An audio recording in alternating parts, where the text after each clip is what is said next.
पहला क्वेश्चन आपका है आज के वीडियो में, लिखा है यदि a पावर x बराबर b पावर y बराबर c पावर z, ये तीनों टर्म आपस में बराबर हैं, ये इसके बराबर, ये इसके बराबर, पहला तीसरे के बराबर, मतलब हर तरह से ये तीनों टर्म आपस में बराबर हैं। और दूसरा कंडीशन a b c गुणोत्तर श्रेणी में है, तो जब गुणोत्तर श्रेणी में तो हम क्या लिख सकते हैं, बी स्क्वायर बराबर ए सी लिख सकते हैं। तो सिद्ध कीजिए x y z हरात्मक श्रेणी में होंगे, ये हमें सिद्ध करना है। तो चलिए देखिए, चूंकि a पावर x बराबर b पावर y बराबर c पावर z, और हम मान लेते हैं ये तीनों राशि किसी एक अचर राशि के बराबर है जिसको हमने मान लिया k। मान लिया ये तीनों टर्म एक राशि k के बराबर है, क्योंकि तीनों आपस में बराबर हैं तो तीनों का कुछ न कुछ मान होगा, तो मान लिया वो मान k है, अर्थात तीनों k के बराबर है। अब अगर हम पहले को k के साथ लें, यदि a की पावर x बराबर हमने मान लिया पहला मान k है, तब यहाँ से a का मान अगर हम निकालेंगे तो क्या मिलेगा, a बराबर k की पावर 1 अपान x। यहाँ से a का मान मिला, ये a का मान मिल गया k की पावर 1 अपान x। इसी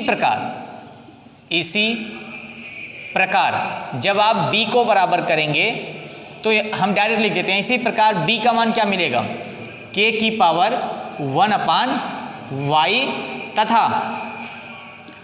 तथा c बराबर k की पावर 1 अपान z। इतना समझ में आया। जब हम b पावर y बराबर k मानेंगे तो फिर b का मान ये आएगा, और जब c की पावर z बराबर k मानेंगे तो c का मान ये आएगा। यहाँ तक समझ में आया। a b c का मान मिल गया। पुनः या अब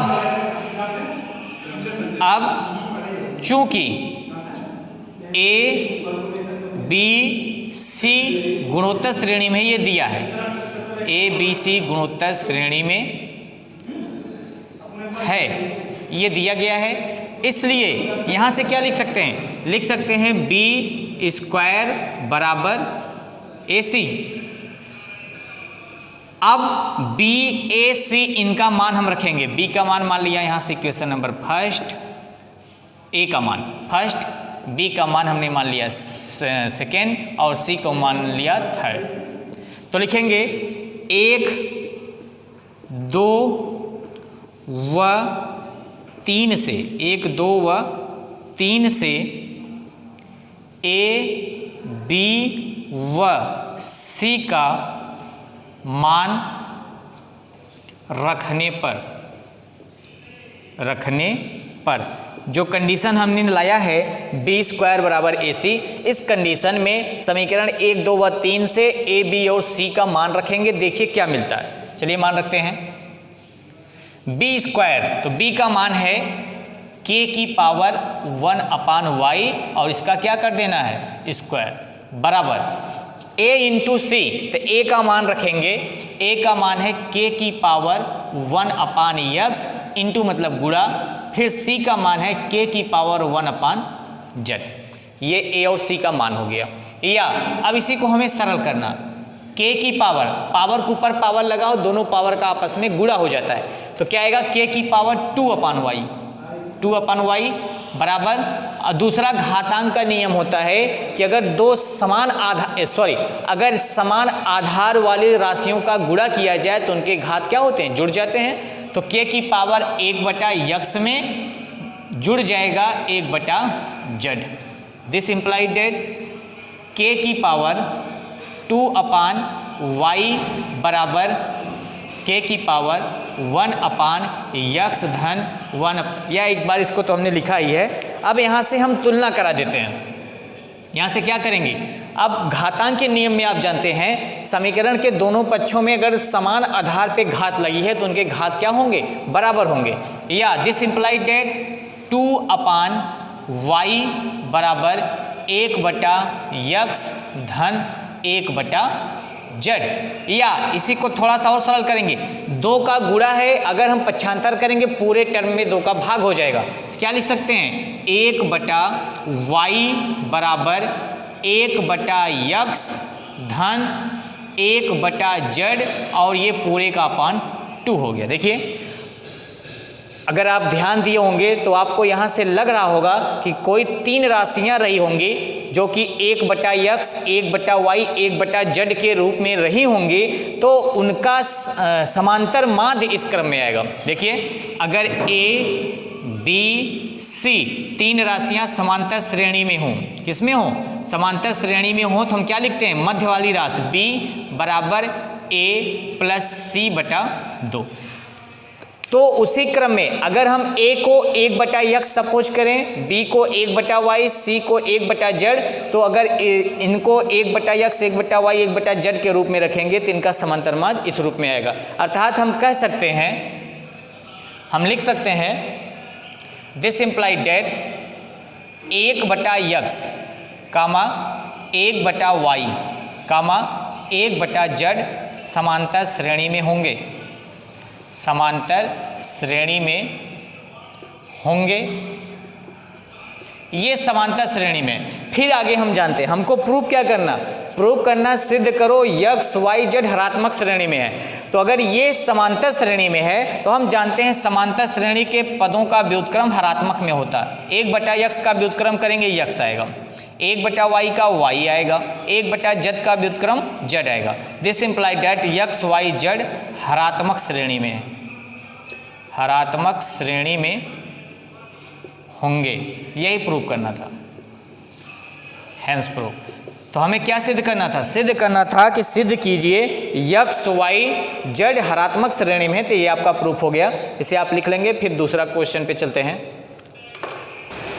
दूसरा क्वेश्चन है, यदि BC, CA, AB हरात्मक श्रेणी में हो, दिए गए पद किसमें है? हरात्मक श्रेणी में, तो सिद्ध करो ABC समांतर श्रेणी में होंगे।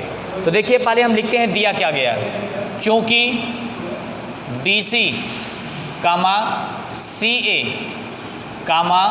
AB हरात्मक श्रेणी में है, ये दिया गया, हरात्मक श्रेणी में हैं।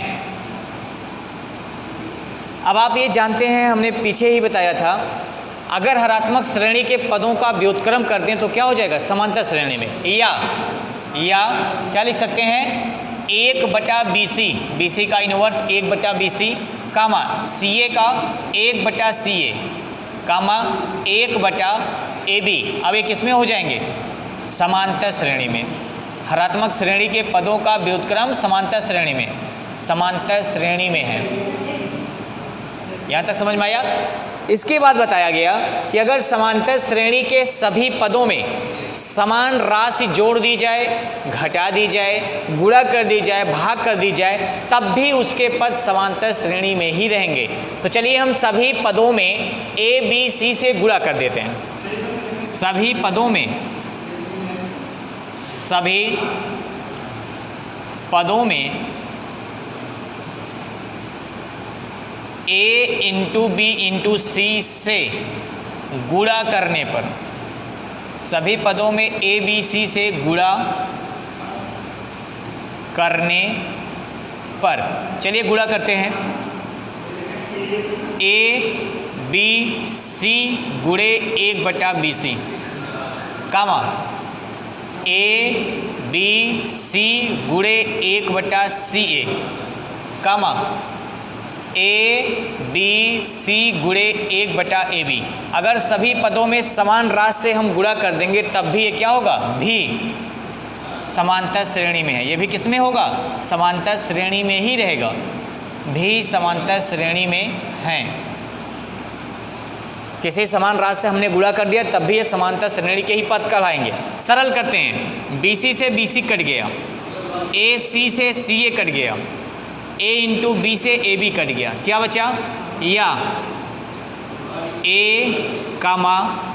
B, C भी समांतर श्रेणी में हैं और यही प्रूफ करना था, भी समांतर श्रेणी में हैं। देखिए प्रूफ क्या करना था? सिद्ध कीजिए ABC समांतर श्रेणी में है। तो ये आपका सिद्ध हो गया कि ABC समांतर श्रेणी में है। तो इस प्रकार से बहुत से क्वेश्चन आप में सिद्ध करने के लिए दिए गए हैं, आप करिएगा। उसके बाद इसके आगे अब अगले वीडियोज में बताया जाएगा।